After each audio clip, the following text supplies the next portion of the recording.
அப்போ இப்போ இந்தியாவில் மட்டும்தான் தங்கம் அதிகமாக நுகர்வு இருக்குது அப்படிங்கிறத நீங்கள் சொல்ல வரீங்க.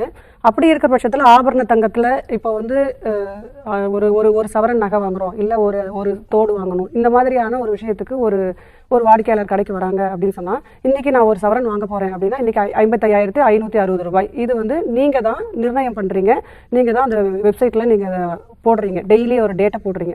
ஸோ இப்போ இந்த மாதிரியான சமயத்தில் நான் போய் ஒரு 55,560 ரூபா அப்படின்னா அட்லீஸ்ட் ஒரு 56,000 இல்லை ஒரு 57,000க்கு என்னால் வாங்க முடியுமா? ஒரு சவரன்னா வாங்க முடியாது. அதுக்கு நீங்கள் கூடுதல் கட்டணம் அப்படிங்கிறது கிட்டத்தட்ட பார்த்தீங்க அப்படின்னா ஒரு சவரனுக்கு ஒரு 10,000 ரூபா வரைக்கும், அப்ராக்சிமேட்டாக சொல்கிறேன், ஒரு 10,000 ரூபா வரைக்கும் ஏறுது. இதுக்கு என்ன சார் காரணம்?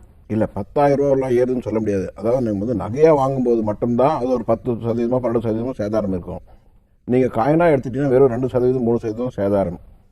மற்றபடி அது ஜிஎஸ்டி எப்போவுமே ஸ்டாண்டர்டாக 3% இருக்கிறது இருக்கும். அதனால் நீங்கள் சொல்கிற அளவுக்கு பெரிய அளவுக்கு அதில் மாற்றம் வராது. காயினாக வாங்கிட்டா நீங்கள் பொருளாக வாங்கினீங்கன்னா பொருளுக்கு ஏற்ற மாதிரி அதனுடைய சேதாரங்கள் மாறுபடும்.